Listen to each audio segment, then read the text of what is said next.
Hello.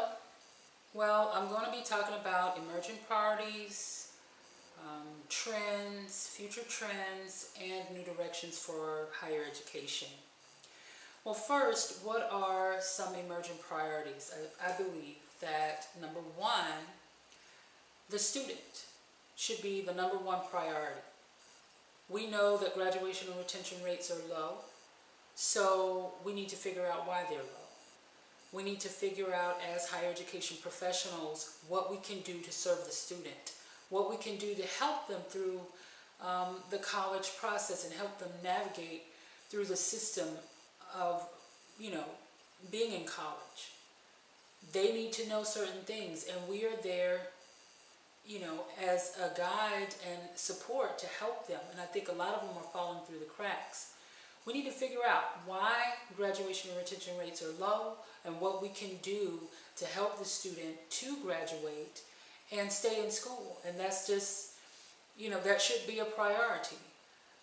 I think that we see students drop off and we allow that to happen, but we need to grab that student and say, hey, we're here for you, and we know that you came here for a purpose and a reason, and that's the reason we exist, and that's to see you graduate. And that needs to be a priority for every school. Another priority, I think schools will have to learn to figure out this economic issue. Schools are expected to do more with less now because states are not funding as they have in the past.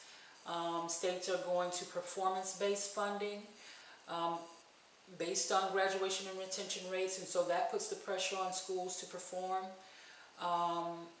And what happens when the graduation and retention rates are low and the states are not funding or funding based on this, then to make up for the lack of funding, the responsibility falls on the student. It goes from the state to the student in the form of higher tuition. And so students are feeling the crunch of budget cuts and all of this because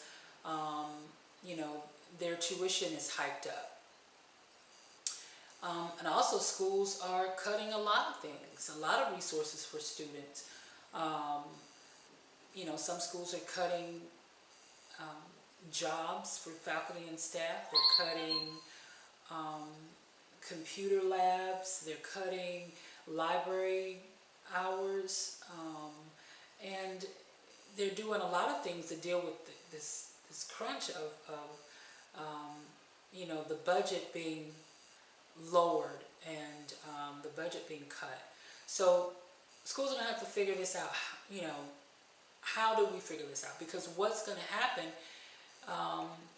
and this goes toward what I believe are future trends, MOOCs and online education. MOOCs, which are massive open online courses that students are looking at to take courses rather than go to traditional schools. And also online schools. There are a number of completely online schools that students are looking at as well, that provide the same course offerings for a lot less. There are some that are higher because they're based on they have a for-profit model, business model, so they are higher. But there are some schools that are nonprofit that Western Governors being one that provides the same course offerings as traditional schools, yet they're a whole lot cheaper. And so students feeling the crunch of having their tuition hiked are looking for ways to get their education, to get it economically and affordably. So that's what I think schools need to look at as future trends. As far as new directions, I believe that schools will do as we've done here in Georgia, in order to diversify their course offerings and combine their resources. They will begin to merge. A lot of schools in the university system of Georgia have merged, and I think that will be the new direction for a lot of schools as an alternative to shutting the school down. So those are my thoughts, and hope you enjoyed.